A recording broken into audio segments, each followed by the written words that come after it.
Mi së vini në tretë kaq Slovenia, ne jemi kanali ose programi podcasti kryesor për analizat e tregjeve financiare.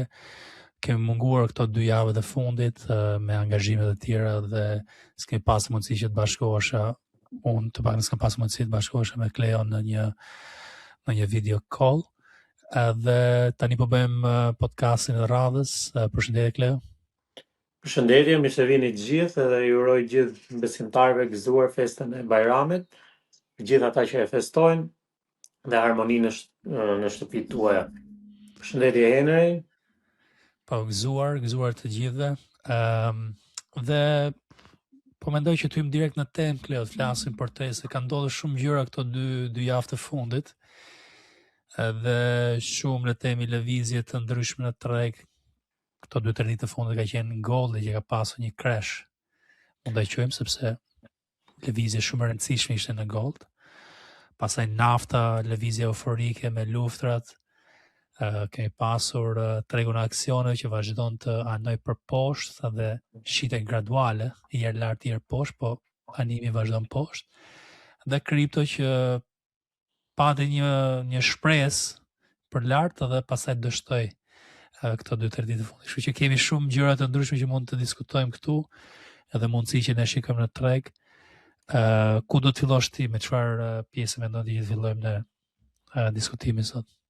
Atëherë, sido që të jetë, gjithë tregu ka lëvizur në bazë të lajmeve që kanë dalë gjeopolitike, nga luftrat që po zhvillohen Amerika me Izraelin kundër Iranit, lidhja që ka Irani me ngushticën e Hormuzit, duke pasur në dorë 20% të gjithë naftës botërore, dhe kjo ka bërë të mundur edhe rritjen e çmimit të naftës, ka qenë një ndër tregtimet më të mira që mund të ishte kapur në këtë periudhë. Po ashtu dhe kriptot kanë pasur një rritje që, me thënë drejtën, ka dhënë atë shpresën që mund të kishim formimin e një trendi, flas në terma gjatë ditori javor, por duke mos u ulur normat e interesit që i patëm të mërkurën, patëm dhe atë shitjen tjetër të kriptove, domethënë dështoi dhe lëvizja, por prapë mbetet në support deri tani dhe të shikojmë se si do zhvillohet çmimi. Indekset kanë qenë në rënje, S&P 500, Nasdaq me volatilitet të lartë. Unë jam konsultuar me disa shokë të mi që tregtojnë indekset, CFD, dhe e kemi parë që nuk do kishte një rritje për shkak të rezistencave që ka pasur kyçe, flas për Nasdaq, edhe prisja një ulje këtë javë që filloi tani. Duke lidhur me situatat gjeopolitike, ka ardhur kjo ulje në stoks, po ashtu mos ulja e normave të interesit që mbeti njësoj e qëndrueshme, edhe shumë faktorë të tjerë. Po. Për stoks, ndoshta ta mbulojmë mirë të parën. Një gjë që ishte shumë kryesore aty është që 15 janar trendi ka qenë për poshtë në indekset kryesore. Edhe Nasdaqu kemi pasur një zonë të mezit që është themi ka rezistuar aty, atë që tha Kleo, dhe konteksti dhe animi i tregut në përgjithësi është gjë më kryesore që ju mund të përdorni si tregtar për të marrë vendime. Ka shumë tregtarë që mundohen të kapin në temin bottom ose të hyjnë kundër trendit, po hyrë kundër trendit dhe është në situatë si puna e kriptos që ne kemi tregtuar, por me probabilitete të larta, me një rërë të mirë. Ka shumë tregtarë që nuk shikojnë rërën, mundohen të kapin kthimin e trendit ose bounce-in në thonjza dhe dështojnë. Dhe kjo ka vazhduar të ndodhi në tregun e aksioneve me këto lëvizje. Ka qenë një treg që me vërtet duhet dish se çfarë duhet të blesh dhe të kesh një mbrojtje të fortë të kapitalit, sepse po bleve tregun në përgjithësi do dështoni. Shikoj që shumë tregtar po mundohen të blejnë, të kapin bottom. Unë mendoj që bottom nuk është akoma në treg, sepse S&P, Nasdaqu, Dow Jones, Russell 2000 vazhdojnë të kenë anim për poshtë dhe është një anim që nuk ka gjetur suportin e dur. Prandaj po vazhdon dhe më poshtë çdo ditë, edhe pse mund të bëjë një lëvizje për lart me një lajm pozitiv ose me një ngjarje pozitive. Kështu që keni kujdes të tregu aksioneve, dhe pastaj dhe normat e interesit nuk e ndihmojnë shumë situatën e aksioneve, sidomos aksione më të vogla dhe mesatare. Por Floriri ndoshta do ishte diçka e mirë sepse ne kemi, ose unë kam diskutuar dhe kam darë edhe telegrami këtë pjesë, që Floriri dukesh e sigur s'kishte më fuqi për lart, edhe një shenjë shumë rëndësishme mendona që tregu do kishte ulje më thella, ishte thyrja çmimit e Floririt 5100 ca që kapëm dhe ne të komuniteti. Kleo, ku e shikon ti Florinë? Se unë shikoja të 5.000 ishte minimumi që kam darë dhe TikTok-u duke folur në një Reels, në një video të shkurt, dhe thoja minimumi 5.000, pastaj do shikoshim 4.800, pa e ka shku deri 4.500. Ku e shikon ti Florinë dhe situatën e Floririt? Floriri ka qenë një mundësi shumë e mirë për të tregtuar të paktën këtë javë që jemi tani, domethënë këtë javë që lan pas nga e hëna deri sot që është e premte, mundësi shumë e mirë për ta tregtuar short.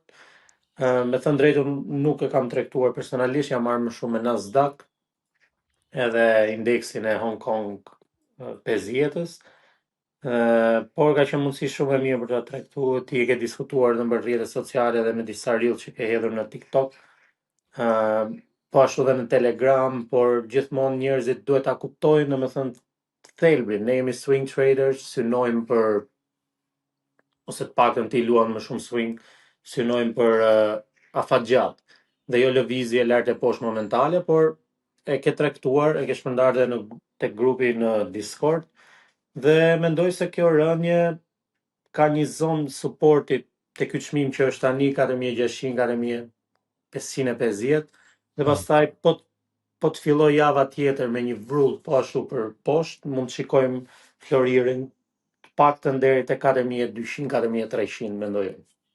Po, këtë duke u bazuar te analiza teknike, po të vi kjo shitje e thellë e metaleve, do të kemi ndoshta edhe shitje të tjera në treg. Duke parë që trendi S&P 500 është për short, duke parë që trendi Nasdaq është për short, edhe pse me volatilitet brenda ditëve, me çmime lart e poshtë, por trendi afatgjat është për short, atëherë mund të kemi edhe këtë ulje të Floririt, mendoj, dhe një forcim të dollarit edhe të seleve tjera. Po, ke shumë drejt. Dhe mendoj që kjo ishte synimi im në këtë lëvizje, sepse kuptohet që ka pasur një lëvizje euforike, edhe pse ka pasur nuhatje në shkurt, në fillim të shkurtit me ishitje dhe pastaj është bler direkt, trendi do të kthente. Te paktën po flasim oraret javore, mujore, kishin nevojë për një dip, edhe një kthim lëvizje për poshtë. Atë që the ti Kleonet, ose unë përqendrohem më shumë te swingu, dhe kur them diçka nuk e them që të dali sot për nesër, i bin që unë po e them sot me idenë që është mundësia më e mirë që ne kemi në treg, ose njëra mundësi më të mirë që ne kemi në treg, dhe është swing disa ditë deri te disa javë lëvizje. Kështu që për ato që se di që ka shumë shqiptarë që pëlqejnë Floririn dhe mund të ndoshta ta ndëgjojnë dhe ne në podcastin ton për analizat e përgjithshme, kur ne themi që Floriri do iki në këtë anim, i bin që ne kemi një parashikim disa ditë, disa javë, dhe ju keni një kontekst. Keni le të themi një pamje afatmesme që mund ta përdorni si analizë thelbësore që mund ta shfrytëzoni për të tregtuar afat shkurtër. Vetëm të tregtoj afat shkurtër me një orash, me 5 minuta, me 4 orash, varet se si shikoni ju tregun dhe me çfarë të tregtoni, do kishin kapur këto lëvizje, ndoshta 2-3 lëvizje të tjera për poshtë, dhe të kishin fituar. Para me kontekstin që ne kemi dhënë në media sociale tona, por dhe në Discord, që është me një pagesë shumë të vogël mujore për të dhënë këto analiza të përgjithshme të tregut.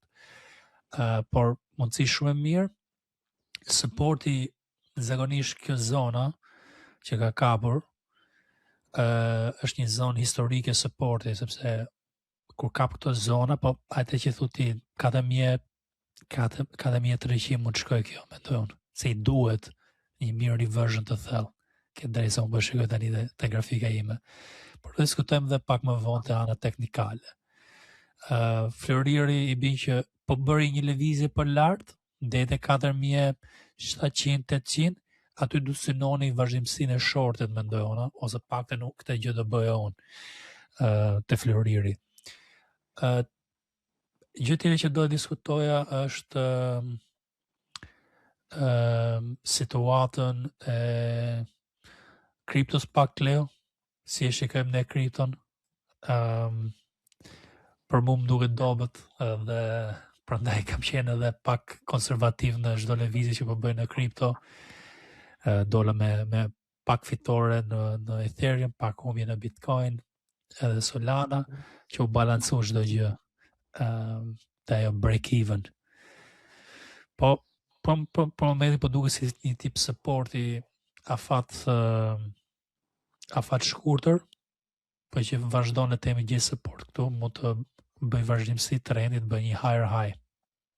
Kjo është pak a shumë çfarë shikoj unë, po kripto në afat zjatë është akoma në trend për poshtë. Edhe gjithmonë kur jam munduar të jap analizat në mediat sociale, kam thënë jemi në mirë reversion, do të thotë që është më vështirë ecuria e kriptos në këtë val. Për ju që se kuptoni çfarë është mirë reversion, është tek kthimi te çmimi mesatar, i bie që trendi është për poshtë, por është në kthim çmimi mesatar. Gjatë kësaj rruge tek kthimi çmimi mesatar ka rezistenca. Dhe rezistenca që zakonisht tregtohen nga bears. Kështu që kjo ka ndodhur bashkuar me normat e interesi që përmendi edhe Kleo pak më parë. Do një analizë nga ana jote për kripto? Bitcoin është në një zonë supporti, unë shikoj pak afat gjatë duke parë javorin, mujorin, në një zonë supporti konsolidimit e javorit të quaja, dhe ndoshta një rritje deri tek çmimi 83 ka probabilitet më të lartë ndodhi, por gjithmonë do të shikojmë se si do të nisi dita hënë. Sot është e premte, nuk ose do të shikojmë të shtunën, zakonisht kriptot lëvizin në fundjavë, kemi pas ato rritje të shtunë diel. Po e shikoj deri në një çmim, në një kthim çmimi deri tek 83-shi mund të ishte një mundësi e mirë. Po. Akoma nuk e ka atë formimin e duhur për mua, pak në mënyra si e luaj unë tregun, unë jam jashtë kripto. Po. Nuk jam futur as te kjo lëvizje. Por kështu e shikoj. Edhe atë synim kam pasur unë me lëvizjen që kam kapur nga afër te zona 70.000, që jemi tani po aty. Dhe ka qenë temi synimi im që shkonte deri te 83, thash ndoshta hyj pak më herët për të kapur le të themi valën e parë, edhe ndoshta me normat e interesi do dilshin, që e dija unë që do dilshin, e kisha në kalendarin tim, mendova që më të ishe pozitive dhe të vazhdonte për lart. Nuk është që ka vazhduar, unë dola dhe tani përshikoj rihyrjen te Bitcoini dhe te Ethereum kryesisht, e Solana, këto tre po mundon të tregtoj në këtë val. Deta e zonë që përmendin dhe Kleo te 83-shi, që dhe ishte një zonë e mirë që dhe për bears, sepse nuk ishte një zonë vetëm e mirë për bull, sepse tani mund të tregtosh bullish deri te ajo zonë, por bears do ta pëlqejnë shumë për ta tregtuar short, edhe jetë një zonë që po presin dhe ato aty për të tregtuar shortin, se shortin nga këtu nuk është edhe aq i favorshëm me rërë të mira. Edhe kjo është themi arsyeja pse ne mendojmë. Të gjë tjetër që do të diskutosh për segmentet e lajmeve, ngjarjeve, analizave kështu të diskut. Toja nuk është ka pas në lajm tjetë shumë po, që të bëj bujt madhe. Unë do të sugjeroj të gjithë që të fokusohen në situatat gjeopolitike që po ndodhin dhe të jenë vëmendshëm me gjitha lajmet që dalin, sepse ndikojnë në treg, realisht ndikojnë në treg. Dhe kështu jemi short. Po. Nuk kam tregtu short. Po, edhe unë me Nasdaqun, kështu që treg i vështirë, do të keni shumë kujdes, po që nuk jeni le të themi të përgatitur në këtë lloj situate. Ju sugjeroj më mirë të rini në cash dhe të mbroni kapitalin se sa të tregtoni, sepse tregu është i paqëndrueshëm. Paqëndrueshmëria zakonisht të pret në seanë të ndryshme. Disa mendoj që Floridi hyn long, digjen, sepse mendoj që do bëhet lufta në Iran dhe kjo luftë do të sjellë dhe themi kërkesë për Floridin. Unë thuaj që është e kundërta. Është e kundërta në këtë rast. Nuk do kishte kërkesë për Floridin. Kështu që varet që ndërgjoni në mediat sociale, duhet keni shumë kujdes nga kjo pjesë, sepse influenca që fusi në vesh dhe çfarë shikoni është shumë e rëndësishme, sepse fillon të ndikoj të vendimarrja juaj në tregjet. Keni shumë kujdes. Kleo, po fillojmë me analizën teknikale. Do fillojmë mirë me tregjet aksioneve, kryesisht përqendrohem këtu te indekset kryesore amerikane, të SBA-s US 500, Nasdaq-u, që janë 100 kompanitë më të mëdha me market cap, Dow Jones, edhe kemi Russell 2000 që janë small caps. Fillojmë mirë me S&P 500.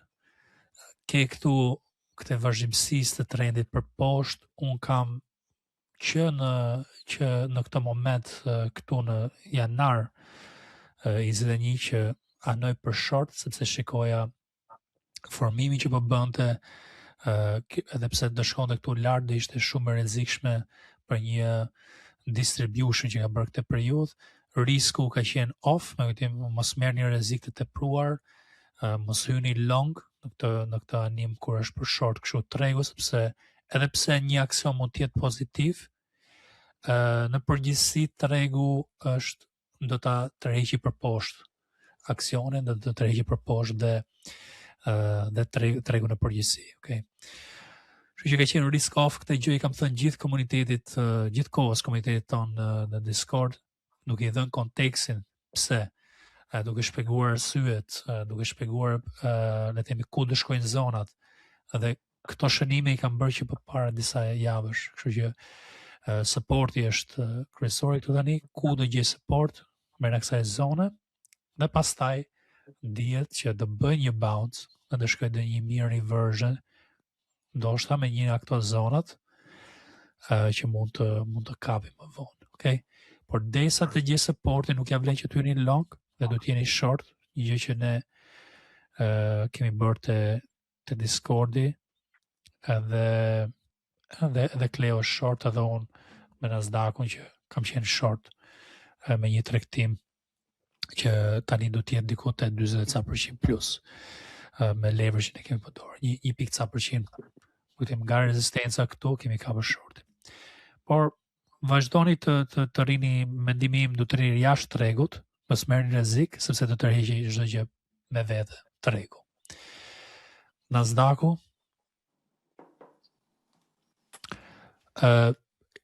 po analizoja këtë situatën e kësaj vizës trendit këtu në rënje, dhe po shikoja këtë moment ndoshta për një kthim, por rezistencë të zona mezit e kësaj range treg që është në që po lëviz anash, okay? Dhe nuk e thyu këtu, u kthy për poshtë dhe këtu ishte momenti perfekt për një short që ne kapëm në komunitet. Kjo ishte kjo zona.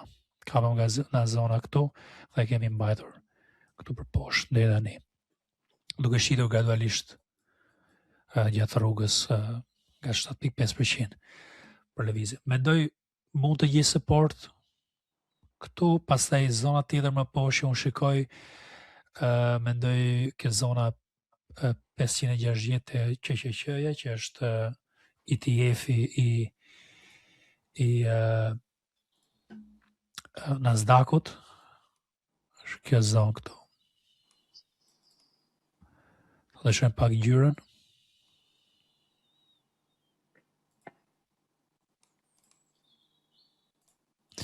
Dhe ako e ke. Okay? Që dhe pora, mendimi im është që mund të bie edhe pak më thellë, bëj këtë, të bëhet pak e gjatë kthimi. Sa më thellë që shkon, sa më gjatë është kthimi dhe kohë që i duhet që të marrim një anim long për swing, për flasim këtu, gjithmonë afat mesën, për long në treg, dhe shpresojmë që mos bëhet një vit që është vetëm bearish si 2021-22, që ishte shumë i vështirë dhe do të rritë të tregtoj vetëm shortin dhe kuptoj që në një treg që është short nuk ke dhe aq fitime se sa një treg që është long dhe bullish.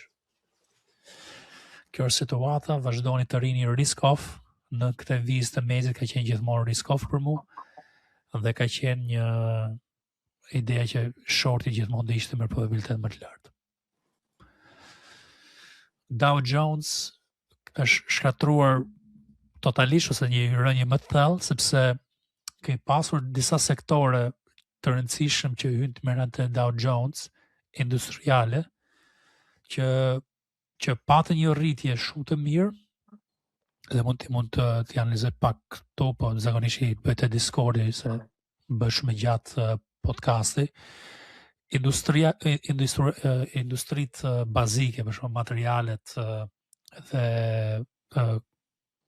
prodhimi që bëhet në Amerikë, hyn te Dow Jones më shumë dhe ato u shkatruan mbas një rritje euforike që nga dhjetori që ishte këtu. Dhe tani kjo rënje ka sjellur, le të themi, rënje më të thellë në Dow Jones. Unë kam qenë risk off në këtë vizë trendi dhe në thyrje këtu. E bi që shorti ka qenë gjithmonë interesant, short këtu, për i gjeni afat shkurtër, dhe ishte perfekt, dhe këtë gjë do të bëni. Konteksti gjithmonë është më i rëndësishëm, të dini kontekstin, animin, parashikimi një tregtar afat mesëm është të themi një dhuratë për ju, që jeni tregtar afat shkurtër sepse keni animin për një person që di me vërtet të përzjedhë animin e tregut dhe ka po anon tregu afat mesëm. Shumë e vështirë kjo pjesë dhe shumë njerëz nuk din ta bëjnë. Russell 2000 po ashtu është risk off. Thyrja strukturës ka qenë në këtë moment që e kam shënuar te grafika që e kam ndarë te Discordi dhe ju përshikoni tani grafikën që është e Discordit.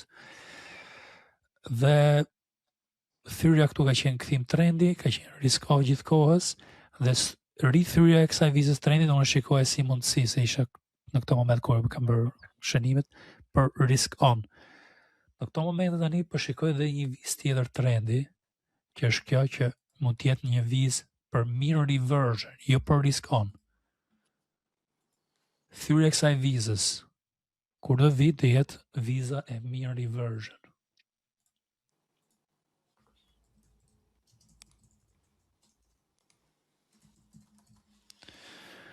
Okay? Kjo viza është mean reversion, që mund të bëjë tregu për lartë. Këto. Kaq është për aksionet, nuk do të shumë të aksionet internacionale, këto gjëra i mulojmë të Discordi dhe sektoret e tjera që ne analizojmë që i kemi këtu, për shumë teknologjia, nën sektore që i keni anashtu, sektori financiar, si po ecën, dhe shumë të tjera që ne i analizojmë, dhe qartet e tjera specifike për animet e tregut, si bondet, krahasimet makro që ne bëjmë për bozhet, kredit, këtu që na duhen për përcaktuar animet e tregut, i mbulojmë te Discordi, për ne bëni pjesë, linku ta keni më poshtë në përshkrimin e videos. Keni një 7 ditë falas që mund përvoni te paketa Insights. Insights do të thotë parashikime dhe analiza, e bin që ju nuk keni një farë parashikimi aty dhe ca ide, po jo sinjale, nuk është grup sinjalesh, kemi një tjetër që do hapet shumë shpejt dhe kemi një waiting list për grupin që është për executions, vendimarrja që ne marrim në treg. Është pak më shtrenjtë, por do t'ja vlej po që ju doni ndihmë dhe nga vendimarrja do dini se çfarë vendimesh marrim ne. Mund përzgjidhni çfarë pakete doni, mund filloni direkt me Insights dhe keni linkun në përshkrimin e videos. Kleo, diçka tjetër për shtu këtu për aksione përpara se ne lëvizim? Jo, një ulje momentale ndërkohë që ne flisnim bashkë. Unë bëra një skalpim vogël në Nasdaq. Nasdaq. Po. Super.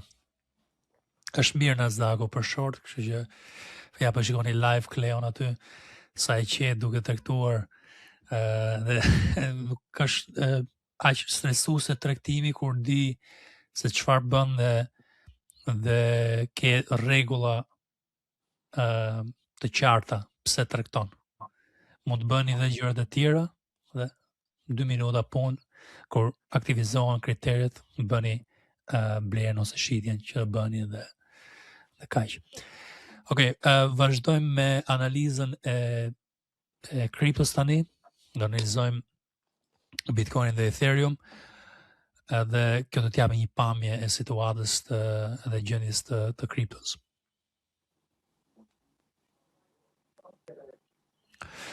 Okej, Bitcoini ka qenë për long në momentin që unë kam hyrë sepse shikoj këtë vizën e trendit që është thy. Tani longu ka qenë të një ditori, një lëvizje për lart që mund të bënte Bitcoini, synimi ka qenë gjithmonë 83-shi, që diskutuam edhe pak më parë të podcasti, edhe e dija, edhe kam thënë gjithmonë që 74-75 ka rezistencë, kemi edhe 77-ën rezistencë, kemi edhe pastaj edhe 82-shin. Në këto lëvizje që janë mean reversion, kthim të çmimit mesatar, do keni rezistenca dhe do shitet ka bears gjithmonë. Njëra problemi që ne patëm është që kishim normat e interesit që dolën këtë javë të mërkurën dhe e ndalun ecurin e Bitcoinit. Ndoshta e ndalojnë provizorisht afat shkurtër 2-3 ditë dhe pastaj vazhdon për lart. Me kuptim që mund të bëj diçka të tillë, ose e ka ndaluar dhe të vazhdojmë për një lëvizje për më poshtë. Unë personalisht nuk doja të rria ma ta marr rrezikun. Kam hyrë te kjo zona 70 pikca, e shitet e zona 70 pikca me idenë që ne mund të rihym, kemi një RR më të mirë, do t'i tregoj tani, po që është gati vazhdimësia këtu. Do kemi një RR më të mirë, dete 82-83-shi me një me 3.7, kështu që nuk është dështim të pranosh, le të themi një dalje këtu, dhe mos kishte dalur te zona 74, sepse po mundoheshim të kafshim deri te 82-shi, shkon poshtë, shtrëngohet çmimi, gjen support tjetër dhe rërën prapë ke 1 me 3 dhe të ofron mundësi të mirë për një lëvizje deri te zonë po që bën higher highs në këtë rast. Kështu që tregu vazhdon për mendimin tim të jetë në mean reversion, i rrezikshëm, edhe i gjë që do vej këtu tani live me ju që po e shikoj si të rëndësishme është kjo viza trendit në rritje, që po u thy kjo, me kuptim, nën kësaj vize jemi short, mbi kësaj zone 70-71 jemi long, dhe na ofron atë rërën që unë përmenda pak më para për 1 me 3 deri te 82-shi, që është zona tjetër që ne diskutojmë dhe mendojmë që do kapi Bitcoini po që shkon long. Kjo është tani situata dhe unë kështu funksionoj. Ideja është që të përzëvoj kapitalin se sa të rri në pozicione që janë të rrezikshme dhe nuk ja vlen që unë të mbaj atë rrezik të portofolit im.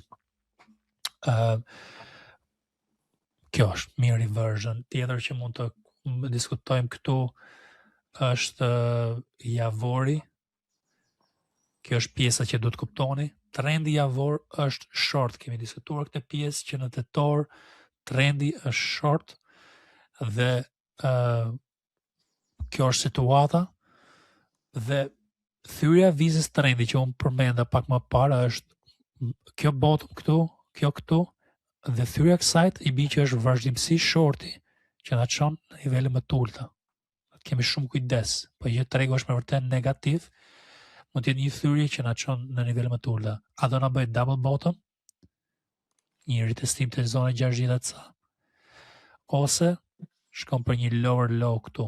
Deri tani trendi javor është short dhe tregtimi long që po mundohemi ne të kapim, që është 1 me 3-shi, është në mean reversion të javorit deri te mesataret.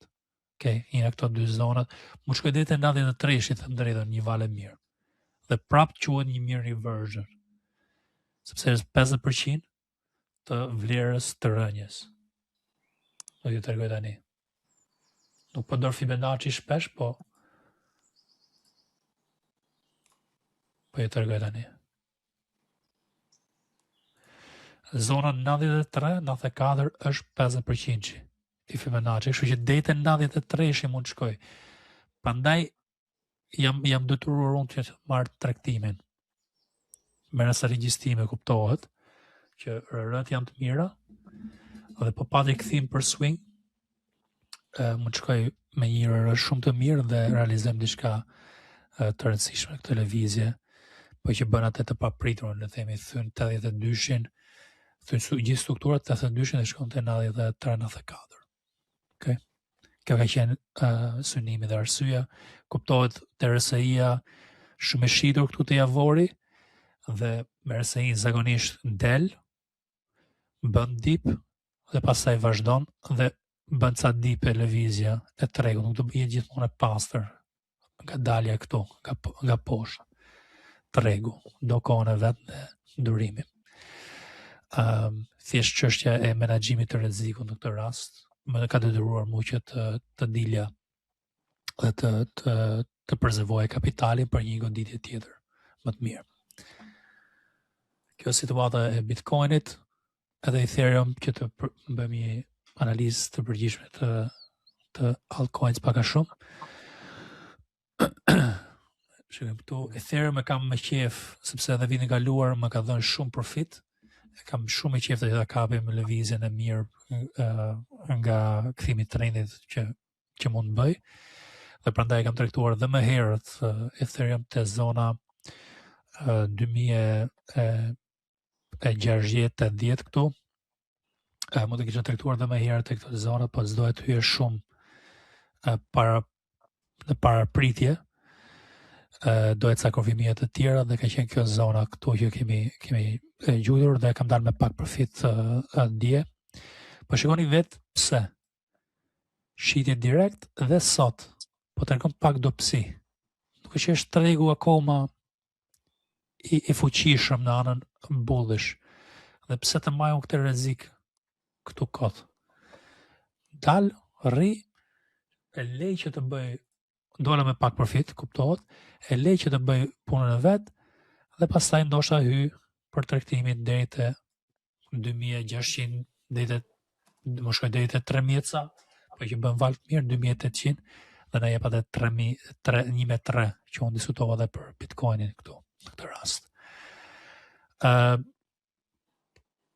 Pak a shumë identik me Bitcoinin, kam edhe këtë vizën e trendit tu që po e shikoj me kujdes që mund shkoj deri këtu në thellësi kjo rënje dhe po gjeti support prap. Shpresa është për një higher high. Kjo është zona kyç për ty Ethereum.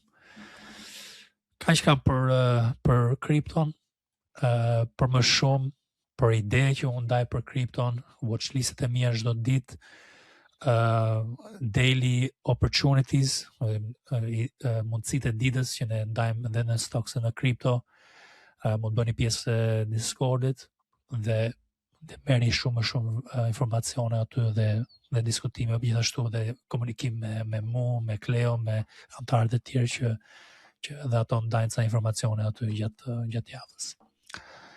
Cleo, diçka tjetër për shtu te analiza? Jo, te analiza nuk është se kam diçka për të shtuar.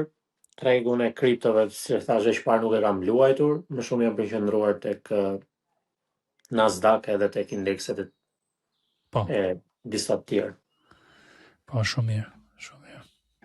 Shumë është shumë i vështirë tregu në përgjithësi, po ato që e përqendruar ti duke kapur animet që unë e di që ke kapur me shortet e ka qenë themi ideale për këtë situatë.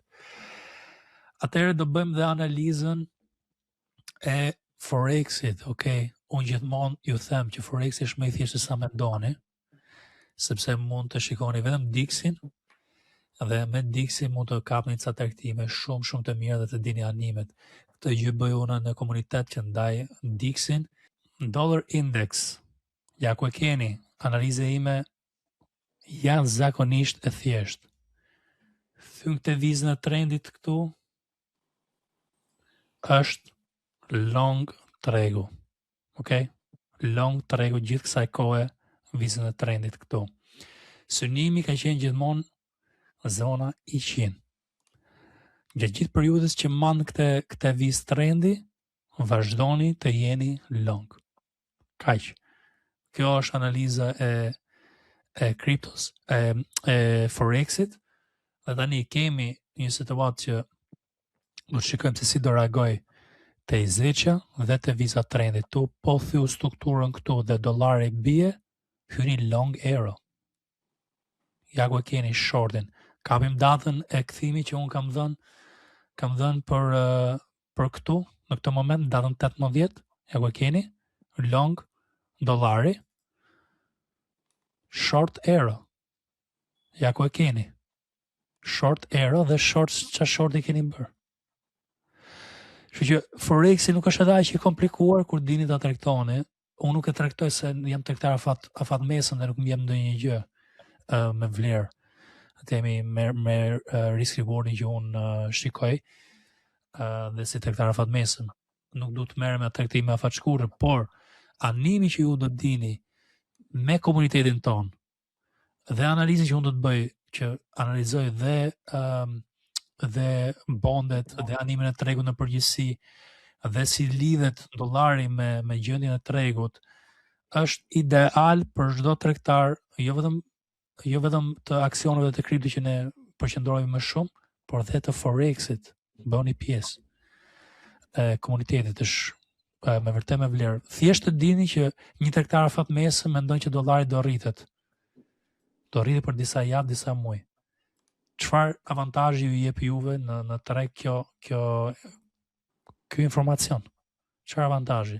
Avantazh shumë të qartë që çdo tip që bën euro dollari, çdo kthim mrapsh që bën euro dollari, që mund të ishte këtu,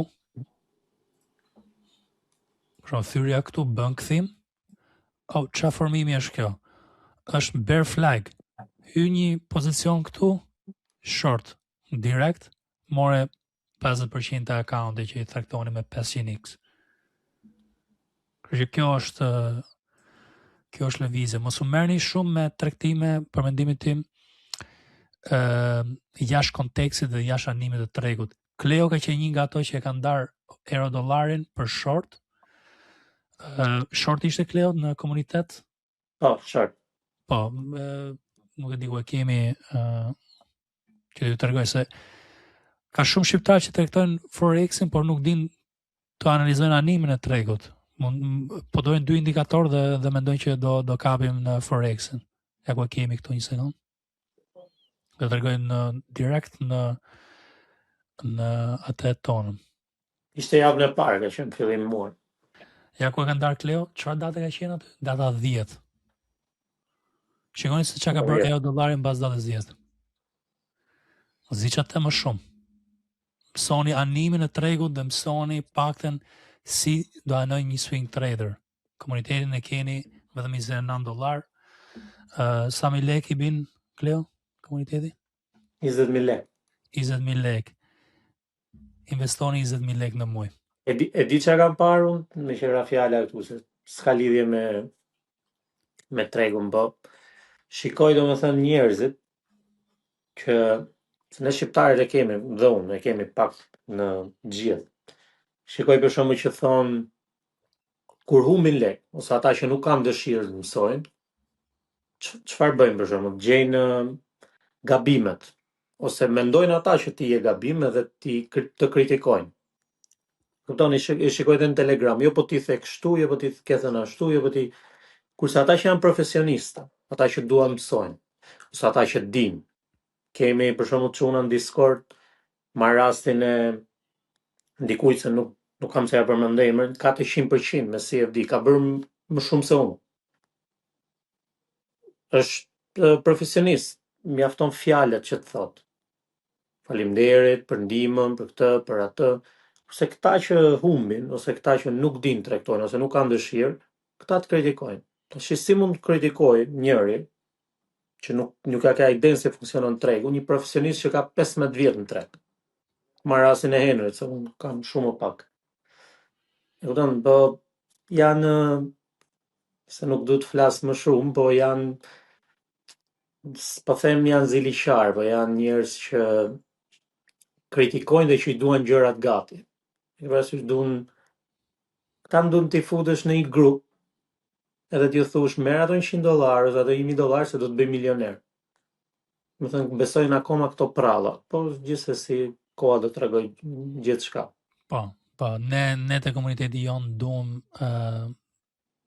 çuna dhe vajzat që duan të mësojnë për tregtin, duan të paktën të dinë analizat. Për $29 nuk është asgjë. Unë kam bërë dhe 5 pound, kështu që e keni pasur 5.000 lek dhe prap nuk e keni vlerësuar, po një informacione, po shtojmë dhe ca elementet e tjera me video edukative aty, trajnime dhe kështu me radhë. Kur dini animin, kjo është shumë kryesore, të paktën për ju që jeni të Forexit, jeni një hap përpara. Sepse atëherë mund të tregtoni në anën e duhur. Mund të dini qindra strategji, nuk ka të bëjë strategjia, ka të bëjë animi. Animi i tregut. 50 me 50 ta kesh probabilitetin fitore, po ditë animin rënd do ta kesh më të mirë. Paka shumë këtë punë bëjmë ne, dhe atë që tha Kleo për ato gjëra të tjera, nuk e di ato emocione që mund të kenë tjerët për mua apo gjëra të tjera, po në përgjithësi janë gjëra që janë pa vlerë. Edhe ndryshimi që unë mund të bëj, le të themi, mund ndryshohet më menja për një lëvizje, është shumë e qartë që mos humbas unë kapital, unë do të ndryshoj menjen, edhe sipas rrethanave. Del Jerome Powell dhe thot diçka që unë nuk e prisja, dhe tregu nuk e prisja, dhe unë do të rri akoma me mendimin që jam long kripto, apo do të dalë dhe të mbroj kapitalin tim. Me kuptim, ca njerëz e vlerësojnë të pjesë, por në përgjithësi Kleo, ato njerëz që kanë bërë ato komente që ta kuptosh ti se privat më shkruajnë shumë njerëz që i bën komente në Telegram apo në për media sociale të tjera, janë persona që a kanë grupe të veta, a bëjnë sikur janë ekspert, dhe nuk i vi mirë që një person për shkakun po mundohet realisht të japi diçka me vlerë dhe reale. Unë nuk shes ëndra këtu. Shumë e vështirë tregu këtë vit. Shumë i vështirë tregu këtë vit. Por paktën animi do ndihmonte, të dihet që të rrije cash në ca raste, të dihet që mos tregtoje. Edhe kjo është situata. Por Forexin është shembull perfekt kjo. Unë shpresoj që ta shikojnë shumë njerëz të pjesë të Forexit, që ti e ke ndarë në Discord dhe unë e kam ndarë analizën e dollarit në Discord, njëkohësisht. Animin e dollarit, dhe zoni që do kapte dollari që ishte 100 në Dixi. E kam ndarë me javë këtë pjesë të Discordit. Nuk kam gjëra që unë nuk i kam thënë. Dhe jam me prova. Edhe mund të kush do 7 ditë provë te komuniteti, të bëhet kurioz, hyj 7 ditë falas, pastaj më mrapa ke $29, 20.000 lekë, nuk e di sa është dollari me lekun, dhe mësoni diçka. Kaq kisha për Forexin. Kuptohet që mund bëjmë dhe analizat të tjera këtu, ja ku e kemi ca chartë që unë analizoj Dixi me SPY, US japonezi me SPY, edhe shikoj gjendjen makroekonomike me këto analiza, ose likuiditetin global këtu, okay? Janë ca gjëra që unë i shikoj në detaje dhe shpresoj dhe të tjerë që tregjet fillojnë që të veprojnë në këtë mënyrë, ku e ke Dixin me dollarin, ja ku e ke për shembull dollarin në rritje, po dominon dollari kundër SPY-s, që SPY është S&P 500, gjithashtu ke nuhatet e tjera në treg, ku po shikojmë dhe dominim total të ose rritje shumë të lartë të dollarit australian kundër SPY, prap tregon gjendjen e tregut, okay? Që po dalin nga tregu tregtarët. Okay, këto gjëra bëjmë ne të Discord dhe ndajmë me ju. Kleo, diçka tjetër për shtu këtu të analiza e Forexit? Okay, asgjë, se ne nuk merremi shumë me Forex, që i tregtojmë, po ku shikojmë ndonjë ide perfekte si dollari, kuptoj që do ta ndajmë te komuniteti. Kaq kishim për sot. Mesazh mbyllës Kleo për dëgjuesit. Ju ftojmë gjithë atyre që kanë dëshirë, mësojnë rreth trading, atyre që janë profesionista, bëhen pjesë e grupit tonë në Discord, në rrjetet tona sociale na ndjekin, po ashtu edhe tek grupi që ne sapo e kemi krijuar është akoma në waitlist, nuk është hapur akoma, një grup ku do keni të gjitha pozicionet që ne hapim për options trading, CFD trading, edhe për swing do t'jenë gjitha aty të akumuluara në një grup të vetëm. Po. Edhe të kuptoni që kur themi që kemi hapur pozicione, unë aktualisht kam hapur pozicionet në US 100 tu. Ja ku e keni. Okay? Kështu që kur themi që jemi short të diçka, unë kam hapur dhe menaxhimin më mrapa, që kam lëvizur stop losset shumë me radhë e gjëra të tjera që unë kam bërë. Okay? Këtë informacion do merrni kur të jeni pjesë e komunitetit që quhet Trend Hunters Executions, do të thotë vendimarrja. Një e keni vetëm 29 që është analiza e përgjithshme e tregut, keni idetë që ne ndajmë, ke watchlistet e mia, është pjesa e kërkimit. Kur ne bëjmë kërkime dhe analiza, aty ndajmë të gjitha. Pjesa e vendimarrjes kushton pak më shumë dhe është në waiting list, sepse përpara ka qenë do të jesh i trajnuar që të hysh. Tani do bëjmë ca video, do hysh aty dhe do bësh videot dhe do trajnohesh vetë. Edhe pastaj hyn me $100, $99 në muaj. Dhe kaq, këtë do thoja. Avash do ndërtohet dhe struktura për pjesët e tjera të edukative që ne do bëjmë dhe do t'ju japim shumë informacione që të paktën keni probabilitetet pak më të larta në situata të vështira të tregut. Okej. Kaq kishim për sot. Faleminderit për që keni qëndruar deri tani. Na bëni dhe subscribe në YouTube, na ndihmoni me algoritmin duke na bërë like për që vlerësoni informacionin që ne ndajmë. Dhe komentoni më poshtë se gjithmonë komentet gjithashtu ndihmojnë me algoritmin që të përhapet video. Edhe mund na ndiqni edhe në media sociale të tjera, në TikTok unë bëj live 1 ose 2 herë në javë, varet si është situata e tregut. Dhe jap edhe përgjigje për pyetjet që keni ju aty. Kështu që bëni pjesë edhe TikTokut dhe Instagramit. Edhe kaq kam për të thënë sot. Dhe shihemi javës tjetër. Shihemi javës tjetër, mirëpafshim.